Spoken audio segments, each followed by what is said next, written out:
This video is brought to you by Squarespace. Squarespace is an all-in-one platform where creatives can stand out with their online presence. The Pure Silk, I know I have mixed feelings about. I had quite the time gauge swatching for this project, and it's a bit of a story.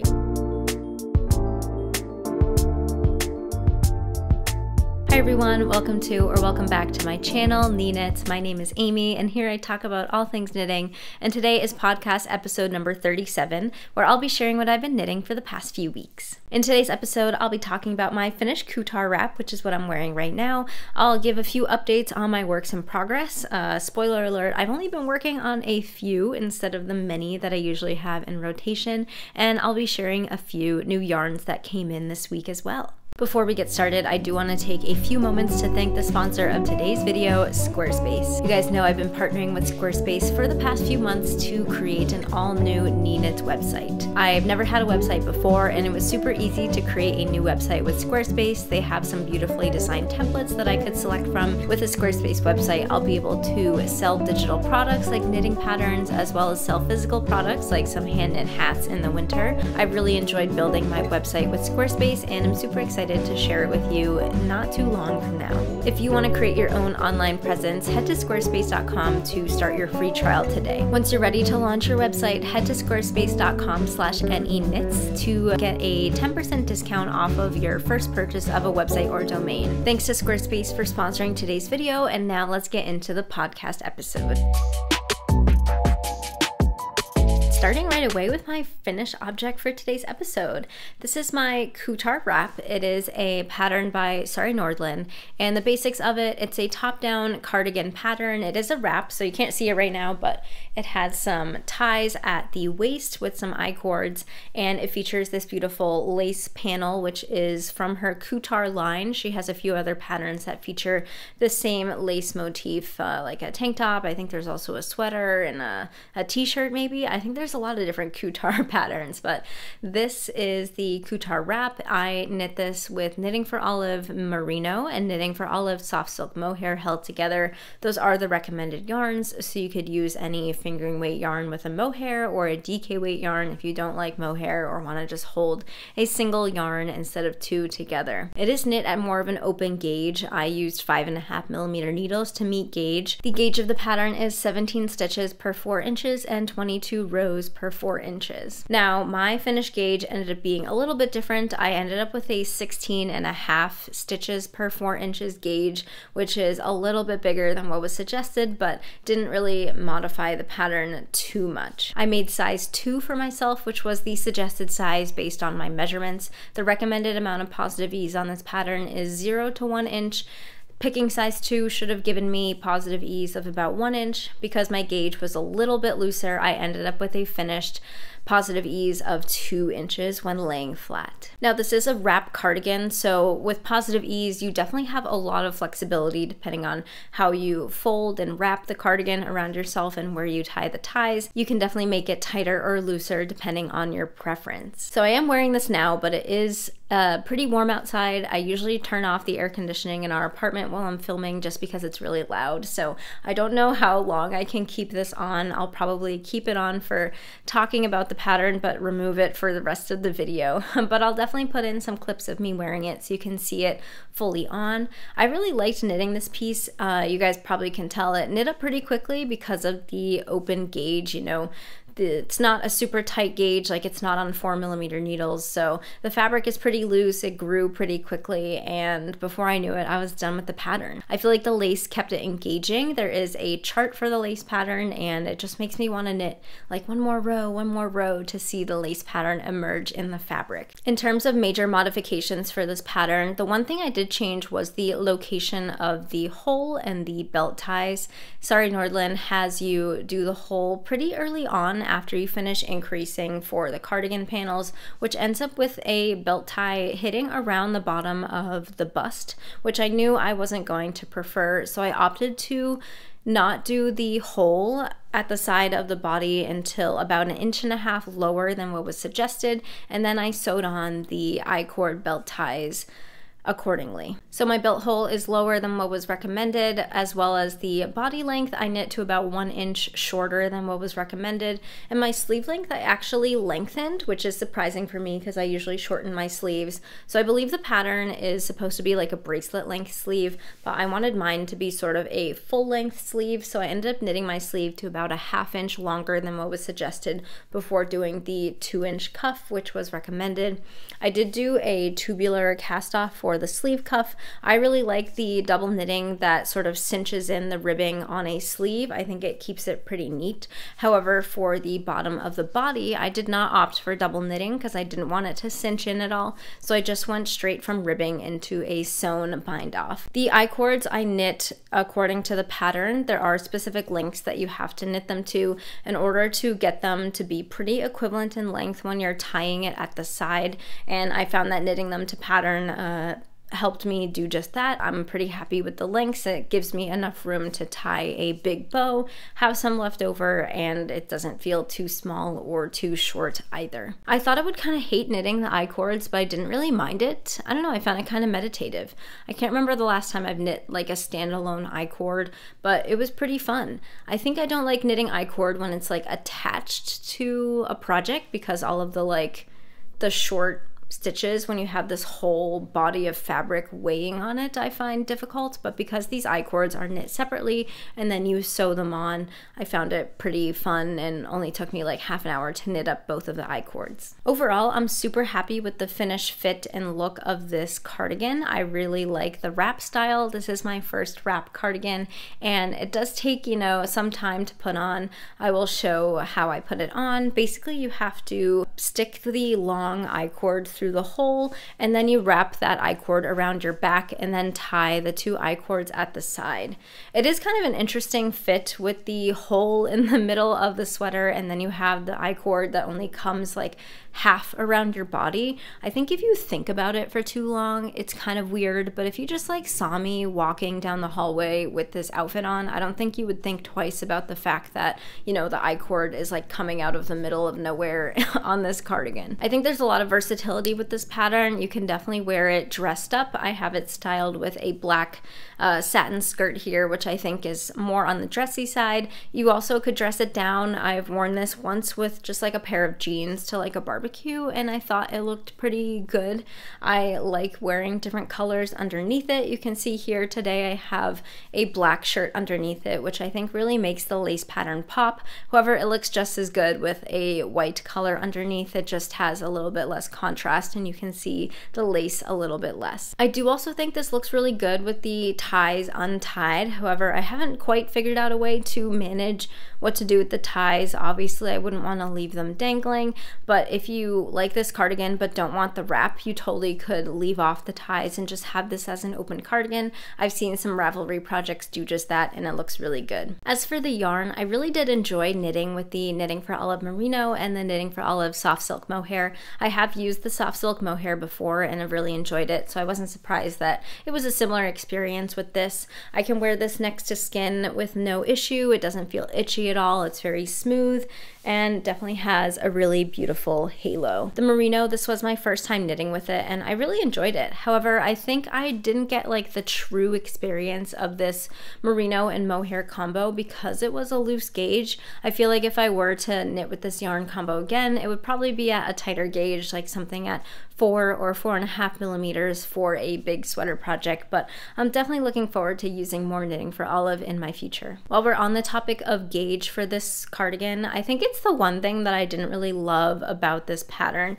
It is very open, which I think gives like a very nice kind of ethereal style. It's definitely see-through, so if I turn around, you can totally see like the outline of my undershirt through the sweater, which also, you know, can be attributed to the color that I chose. It's a very light off-white creamy gray color, so that makes it kind of see-through, but I find that my stitches, the tensioning a little bit is uneven. I think in areas like where the sleeves are picked up, because there are some slip stitches, there's just a lot of openness that I don't really love. I don't think it looks the cleanest, and I think if I were to knit a pattern similar to this again, the one thing that would make this perfect is if this was at like a way tighter gauge to just create a very thick, clean clean fabric. I feel like that was something I kind of knew going into this pattern, that I generally don't like open gauges for patterns, but I wanted to try it out, and this just confirmed that although I do really like this finished project and I really loved knitting it, and obviously it was a huge benefit that this knit up super quickly, I think in the future I might not like choose to knit something at this loose of a gauge again, just because I know that I prefer something a little bit more hefty and crisp. That being said, some recommendations if you are knitting this pattern. I think I wouldn't go for the slip stitches at the armhole. I don't really know what benefit there was to doing it. It creates these big open holes, and I found it a little bit difficult to pick up stitches for the sleeves because of the slip stitches.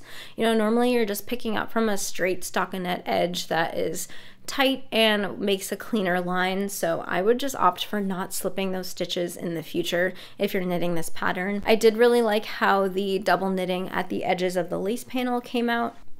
I think it looks like very crisp, and one thing that is weird though, this pattern has no back finishing. I should take it off to show you guys. Ignore the mohair that's probably like all over my black tank. But this pattern doesn't have any finishing for the back neck, which is weird. So this is just like a raw stockinette edge, which I thought was a little bit interesting. Honestly, like, I think it's fine. Like, after it's blocked, I feel like you can't really tell that it's raw stockinette, or if you can tell, I feel like it looks kind of fine.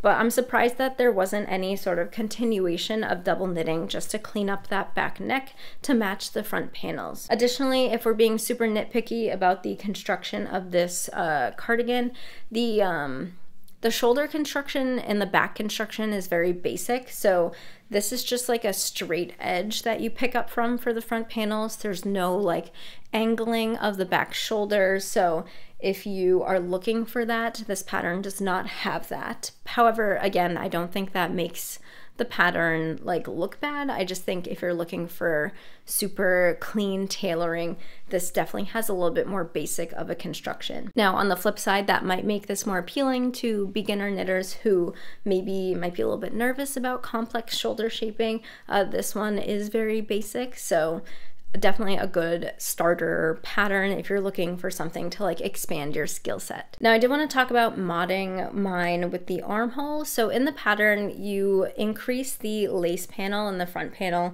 and then you do like a straight part. So it kind of like comes out and then goes straight down. Now you are supposed to put the belt ties and the hole right at that angle where you stop increasing and then it's straight down, which makes sense because you're like pulling on that corner with the belt tie. I just modified where I put the belt ties and where I put the hole. I didn't modify the increases. So basically my belt tie sort of sits at like a spot where it's supposed to be straight, and now I'm like pulling on that straight edge. So it kind of has like an unnatural bend that I don't think you can notice.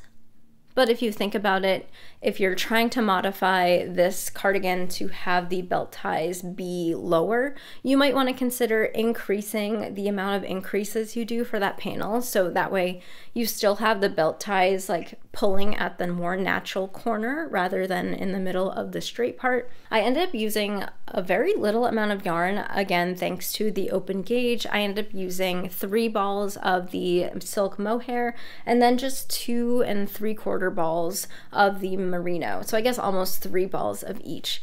So it is like a lower yardage pattern. If you're looking for something, maybe you need to stash bust and don't have a full sweaters quantity, this uses a little bit less thanks to the open gauge and the more cropped and close fitting construction. Big fan of the Kuutar wrap cardigan by Sari Nordland. It's definitely too hot for me to continue wearing it, so I will be putting this away for the rest of the video. All right, that was my Kuutar wrap. I think I did an outro for that. I just did a little lunch break, so if I look a little different or the frame changed, that is why. Okay, but let's get into my works in progress. I actually don't have a lot of different projects to cover. A lot of them have just kind of been sitting. There hasn't been much progress on my DRK everyday sweater, my Asopo cardigan. All of those have stayed as they were last episode. My Aurelia, I've not mentioned my Aurelia pullover in a while. I kind of put that to the side. I don't know, I just lost steam. I definitely intend to finish it before it gets cold again when I can wear it, but I don't know, something about just all the cables that was going on and the sleeves, I needed to shift away from it, and I know in due time I will feel re-inspired to work on it, but for now it's a little bit in hibernation. My custom fit socks, I have not finished the second sock yet, but I am this far on it, and with all of those projects I just mentioned, if you want more information on them, you can check out my most recent podcast. Podcast 36 has all about those. But today we will be talking exclusively about my tee number 1. I was working on tee number 1 last episode. I had just started it. So tee number 1 is a pattern by My Favorite Things Knitwear. It's a top-down saddle shoulder t-shirt. It's a fingering or maybe like a sport weight knit. The recommended yarns are what I am using to knit mine. This is Gepard Wild and Soft in the color Glacier. This is a 40% silk. Yes, and 60% merino wool blend. And then I am holding it with Gepard cashmere lace. This is a lace weight 100% cashmere. This is the color New Wild Sky. I purchased these yarns while in Oslo, and funny story, I just got a message last night. Someone on Instagram has messaged me and she was like, hey, I don't know if you remember me, but I helped you pick out these yarns while you were at the store Frug Feast in Oslo. And I was like, of course I remember. It was a really wonderful worker at the store had helped me pick out the color combo for this shirt. I had originally walked in wanting the navy combo that My Favorite Things Knitwear used in her sample piece. They didn't have that yarn color in stock, so we chose together this instead, and I just thought it was so fun that she like found me on YouTube and found me on Instagram and reached out. It just makes the world feel a little bit smaller, which is really fun. So I hope she doesn't mind me sharing that story. It just kind of made my evening, so I just wanted to share that. But yeah, so lots of progress on my tee number 1. I just mentioned how I haven't really been working on other stuff because I've kind of been exclusively working on this, which is why there is so much progress on it. Before I get too in depth with what I've done so far, I don't want to forget to mention I'm knitting for myself size 2. I'm using 3.75 millimeter needles or US 5 needles to get gauge. Now I can get into what I've been working on recently. So last time I showed this, I believe it was still being knit flat. I had just picked up for the front panels. So for the construction of this shirt, you start by knitting these shoulder panels separately. So they're just rectangles that you knit. You knit both of them, and then you pick up for the back. So you pick up and do some short row shaping for the back. You cast on at the back neck, and then you sort of knit flat until you get to the bottom of the underarm. There is a little bit of shaping for the underarm there. And then you go back to the other side of the panels and you pick up for the front. You similarly do some short row shaping for the front, so you can see that these shoulder panels sit at a bit of an angle because of those short rows, and then you knit flat until you are ready to join at the underarm. So with that construction, there is a lot of picking up stitches, breaking yarn, and joining new yarn, and it's kind of known in this pattern that there are a lot of ends to weave in at the end. Now, I always like to batch weave in my ends throughout the project, so that way I don't have all of the ends to weave in at the end when it's all done. So when I was ready to join in the round, I decided to pause and weave in all of the ends that I had ready to weave in, and I counted 12 ends to weave in just with the like top yoke shaping, but it didn't take me that long to weave in. It wasn't that bad. I timed myself and it ended up taking me 16 minutes to weave in all those ends, so not bad at all. I don't think it's anything worth complaining about. So woven all those ends and then joined in the round. From then you just knit like straight stockinette until you're ready to finish the body.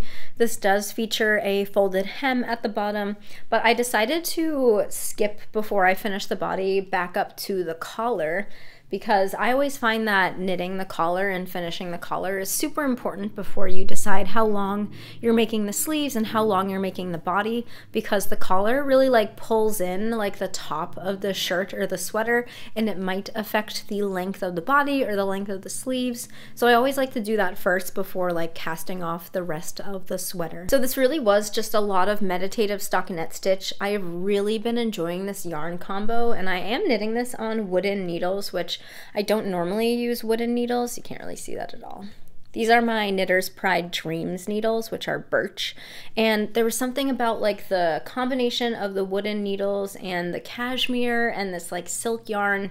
It was just an amazing like tactile knitting experience. So I literally like couldn't stop knitting this. It was just like so relaxing to knit on, which is why I got the body done so quickly. I do think you can see a little bit of a shift from where I was knitting flat for the top of the shirt and then started knitting in the round, like right at the end of the underarm, because I am holding two yarns together. I feel like the top half has more like marling with the two yarns, but the bottom half has like less.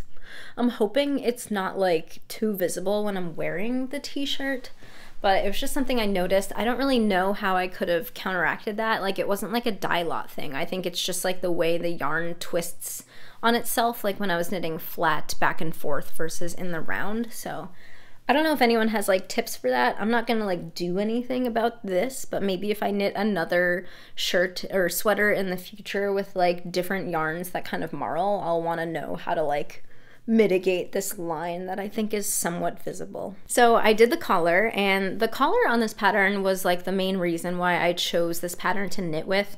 I just really like how it looks. It looks super crisp and clean. It's like a technique that I've never done before, so I was really excited to work on the collar.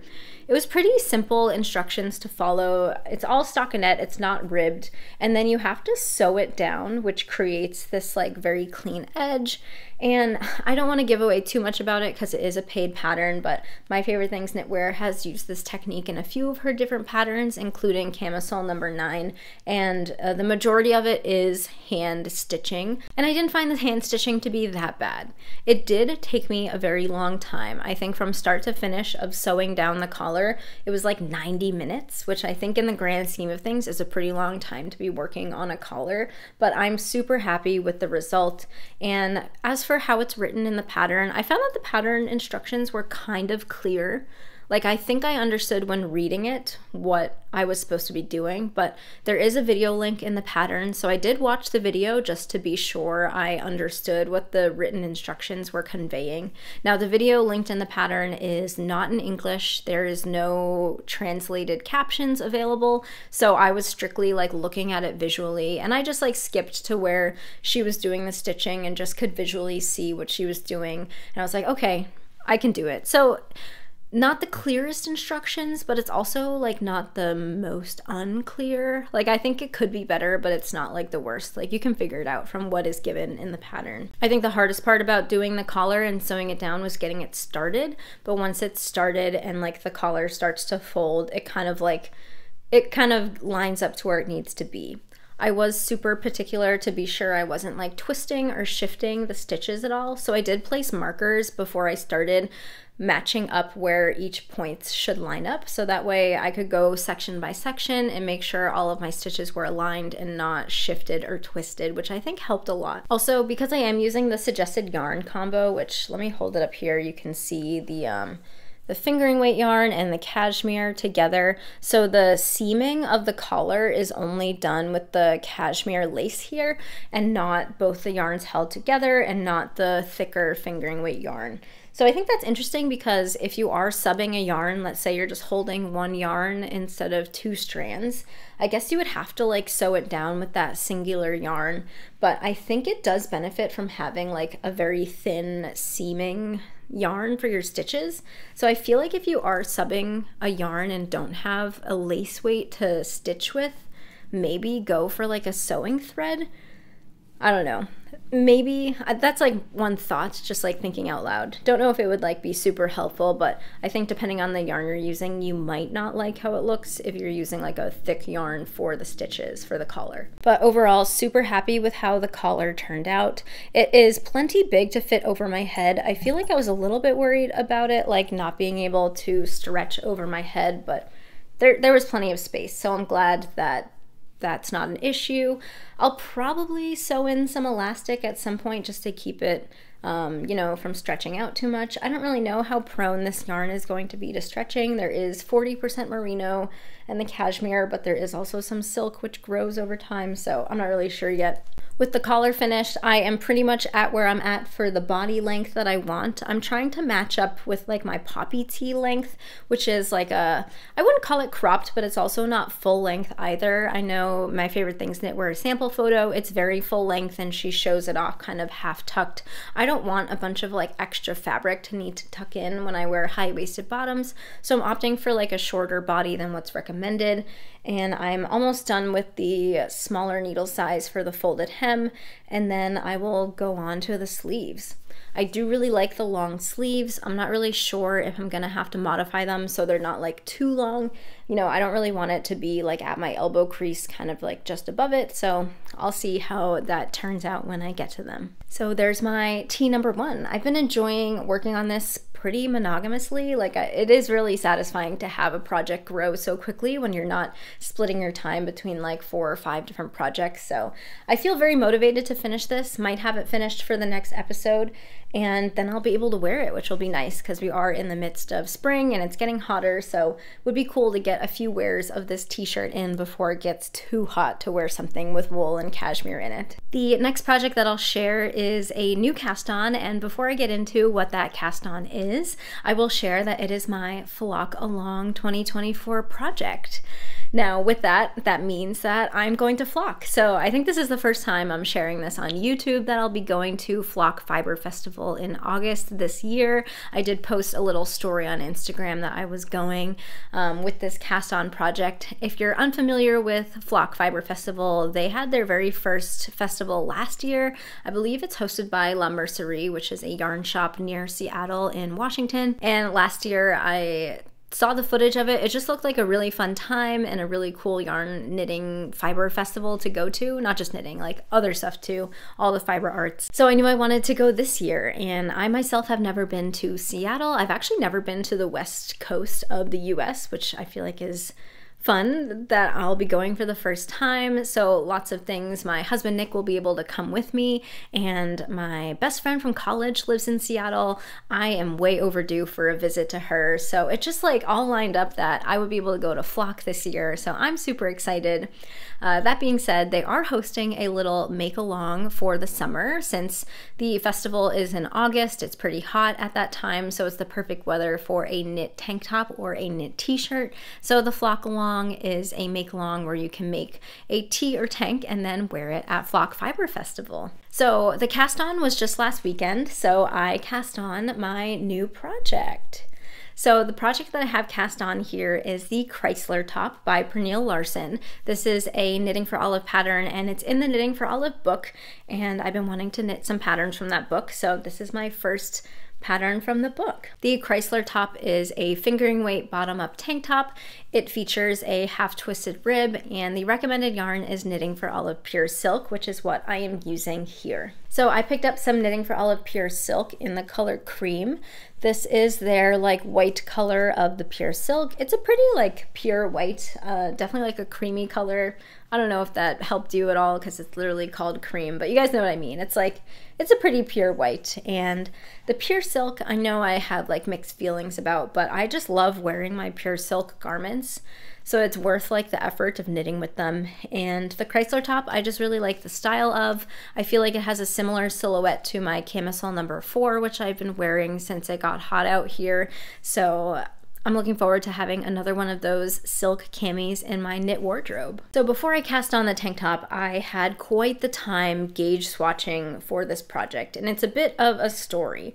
So The preamble for this pattern in the book says it's knit out of like an effective twisted rib or effective half twisted rib. The gauge section of the pattern says the gauge in half twisted rib. So I cast on. The suggested needle size is 3 millimeters, and I cast on and started knitting half twisted rib in the round. So you can see here I have all my floats for swatching in the round, and this is what I had so far. I only got like an inch or two of knitting, and you can see that there's like a lot of like bars from the purl columns, and it's kind of see-through.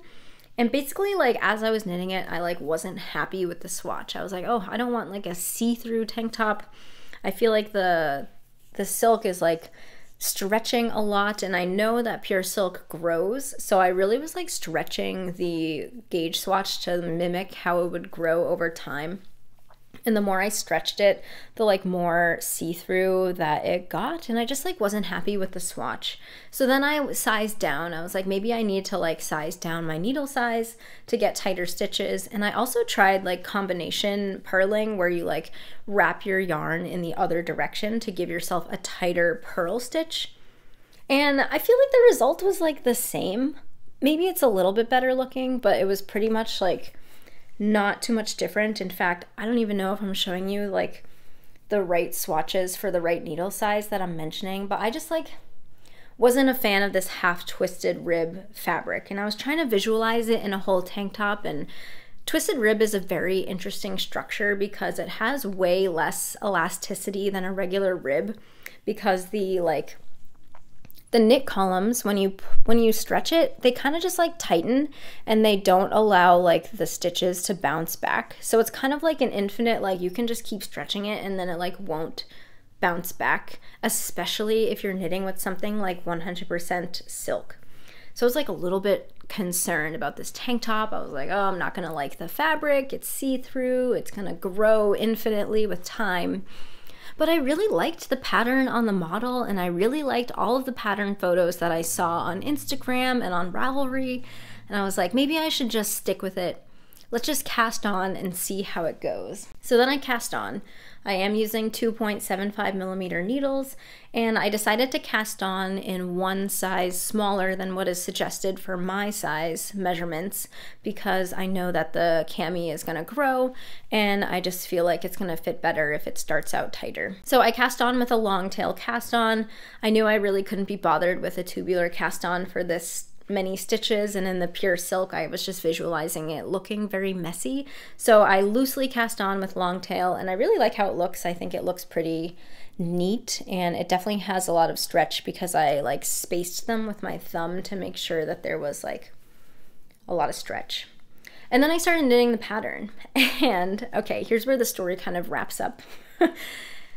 As I was knitting the pattern, I read the stitch pattern for the body, and it's not a half twisted rib. It's not a true half twisted rib. It's like a modified half twisted rib, which you might have noticed as I'm holding up the fabric. You might be thinking, oh, that's not like full half twisted rib. So this stitch pattern is like every other row is half twisted rib, but then every other row is regular rib, which creates like a much different fabric, and I like it a lot better, and I feel like it makes so much sense why I thought the pattern photos looked like better than my swatch, and people's pattern photos looked like different than what I was knitting up. So you can see there is still some like holes in the fabric, but it doesn't have like the infinite stretch from a half twisted rib. It has like a lot more elasticity, it has a bit more texture, and it definitely is less see-through, and I am just like, I'm so much happier with the stitch. And it makes so much more sense why they would use this stitch pattern instead of like half twisted rib for the whole tank top. So these swatches were kind of like a waste of time. I had already cast on for this, and I'm just gonna go with it. I'm pretty sure it'll fit pretty well. I think I will have a lot of wiggle room with blocking if like for some reason it's too small because I didn't like swatch with the correct stitch pattern, but I'm glad that this ended up with like a happy ending because I was really concerned about how this was looking. The beginning of my Chrysler top, it is bottom up, so I'll just knit straight in this stitch pattern until I'm ready to like do the triangles at the top of the chest. There are I-cord straps. The pure silk, I don't really mind knitting for some reason with this stitch pattern and these needles. Oops, my stitch stopper just fell off. I have found that I do have to take breaks when knitting this because my hands will start to cramp after like a long knitting session, and I think that's just because of the pure silk. But so far I'm really enjoying this project. I'm really enjoying this yarn and the color. I think it'll be really nice to have this like pure white tank top in my wardrobe for summer knits. So that is the last project that I have to talk about in today's episode, but don't worry, there's more knitting and yarn to be discussed. So we'll move into my acquisitions, and then I do have a bit of a life update that I'll be sharing at the end, maybe a teaser to keep you guys watching.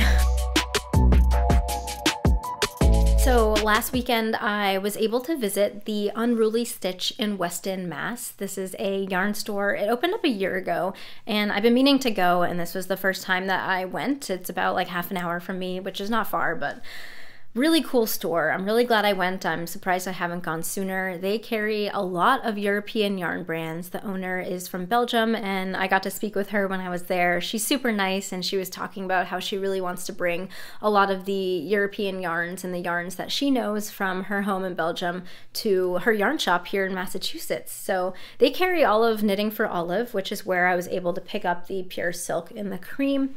And then while I was there, I also picked up some pure silk in the color Putty. So this is like a little bit of an off-white. I really like the putty color. Obviously, I just used it for the Kuutar wrap. I think it's just like a good, cooler toned neutral for me, as opposed to like some beigey leaning neutrals that I just find I don't really look the best in beige or like warm tone neutrals. So picked up some of this putty as well. Now I got a t-shirt quantity of this pure silk, and the reason being because I want like a neutral colored t-shirt in my knit t-shirt collection. I've been wearing my knit tees a lot this season, and I love my knit tees. They're all very colorful. Like I have my green one, my electric blue shirt, I have my like purple one, but I knew I was missing like a neutral color that I could just pair with maybe like more colorful bottoms or printed skirts. So I was looking at the different yarns, and I had a couple different things in mind of what I wanted to buy. I was looking at cotton merino from Knitting for Olive, and also tin Lena from Sandnes Garn, which I really like. I knew I was already buying the white cream color for the cami, and I just didn't want also the same color for the t-shirt. So I was looking for something that was more off-white, and cotton merino I think I would have bought if they had like more of a color selection in the neutrals. Cotton merino has the same cream color, but then it kind of goes straight into gray, and I didn't really want gray. I just wanted like an off-white. So same with tin Lena, they have like a white color, and then they have putty, which is like warm, and I didn't want the warm putty. And then they have the pearl gray, which is a light gray. I didn't want gray. So that's why I ended up with the Knitting for Olive pure silk. I didn't think I would expect to have this much pure silk for summer knitting, because I know it's not my favorite yarn to work with, but I think it has a chance for a redemption arc in my knitting story. I'm enjoying knitting the Chrysler top. I'm gonna try knitting a tee with this. I think I'm gonna knit the Cumulus Tee O-neck by Petite Knit. I knit the Cumulus Tee V-neck last year with pure silk and dusty artichoke. I did not like all of the purling in that Cumulus Tee, but looking back, it is a V-neck, so there are more purl rows in the V-neck rather than the scoop neck with or like the crew neck. I think it's funny it's called O-neck, because like I've never heard anything called O-neck before until Petite Knit released that pattern, and now everyone's like, oh, O-neck tops, and I'm like, what? It's like a crew neck. So Cumulus Tee O-neck might be knit out of this. I am looking for something more basic and simple. I'm open to more t-shirt suggestions if you guys have suggestions. I know I don't really like drop shoulder t-shirt patterns, so I feel like I'd be looking for something that's either a raglan or circular yoke shaped with this putty yarn. And that is what I picked up at the Unruly Stitch. Great store. I definitely will be back. Definitely recommend it if you're looking for European yarn brands like Sandnes Garn, Knitting for Olive. What else did they have? They had Wool Dreamers. They had Holskarn. I've never seen Holskarn like in person in the US, which is really cool. They had Sonder Yarn Co. They had Dererum Natura. So really great shop. I also received my Taylor Swift pre-order from Ruby and Rose's yarn. This was my very first Ruby and Rose's yarn order. I had heard them on Instagram and heard of them from other YouTubers, and I was just really drawn to how like colorful all of their hand-dyed yarns are. And then when they announced that they were having a Taylor Swift collection, you know, I gotta get my Taylor Swift yarn. So the two colors I ordered were Invisible String. So this is like purple, gray, blues, like aquas, and I got both yarns on the soft rose base. So this is a fingering weight 85% superwash merino, 15% nylon, 4-ply yarn. It's 437 yards per 100 grams. So it is my preferred 4-ply sock yarn. And then I also got the color Enchanted, which is just like an explosion of colors. I can't even describe what's in here. You got like neon blue, purple, like this like rusty color that's kind of speckled, and there's just like a lot going on. I feel like my only options for using this yarn are like a pair of basic vanilla socks. I'm thinking maybe like a ruffle pair of socks would be cute in this. Would be fun. I just love how colorful this is. This is definitely like the most color I've had in one yarn skein, so glad to have this in my yarn collection. This one is a little bit more like, not neutral, but it's like more my vibe of like what I would maybe wear in like a top or like a hat. So I could see this as like a Musselburgh hat, maybe, or another pair of socks, or just like, I don't know. It's fun. So these are my two Taylor Swift yarns from Ruby and Rose's. And they kind of smell good. Okay, so I have a bit of a life update to share. This will be the last podcast that you guys watch in this room. Nick and I are moving. I'm very excited to share. We have purchased our first house, our first home that we'll own. Super exciting. We're moving towards the end of this month, and we're not moving far. We're moving locally. It's like 15 minutes away. It's closer to Boston. We're gonna be super close to the city, but still in the suburbs, to have that like quiet neighborhood vibe that we like. You know, it's an old house here in Massachusetts. Old houses are pretty common. This house is over 100 years old, and it has a bit of work to be done. So it's kind of like a project house. We definitely have been pretty busy with updating it before we move in, hence my fewer video uploads. And definitely in the upcoming weeks, I'm probably not gonna have another podcast for a while because of the move and settling in. And of course, you can imagine time for filming will quickly disappear once we start moving into the house. Some exciting things we're looking forward to in the house. We do have a little room that we will be using as like a craft room studio that I'm excited for. It's going to house all of my knitting stuff and Nick's music stuff, which is really exciting. Maybe we'll put in some computer desks in there as well. The garden in the house, or at the house, is also beautiful. The previous owners were really into gardening, so it's been really fun to see all of the different flowers and plants pop up this spring. There is a full like peony bush that I have been watching and waiting for them to bloom, and I think they're going to be ready to bloom this week, which is super exciting. I just love gardening and flowers, and the ability to already have a garden that's like started for me is like very exciting. There's just a lot of potential. We're super excited to be moving into our own house for the first time and really making it our own. The house is like the opposite of like a Pinterest move-in ready house. So it's definitely been a big sort of lifestyle change for both of us to sort of get our hands dirty with house projects, contractors, and fixing things up. But regardless of all that, it's been super exciting, and I can't wait to share with you guys like the new craft room, the new knitting space. I do have some videos lined up that I've been filming kind of in batches, so I think I'll still have some regularity with video uploads, but my next sit-down podcast will not be for a while. So I just wanted to share that with you all. So thank you as always for continuing to watch and support my channel. I apologize if I've been kind of slow with replying to comments on my videos. With all of the life changes, I've been a little bit busy, but I will try my best to get to comments as soon as I can.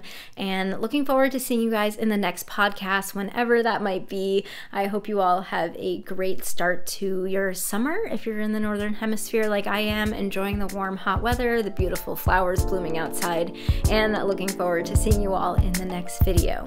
Bye.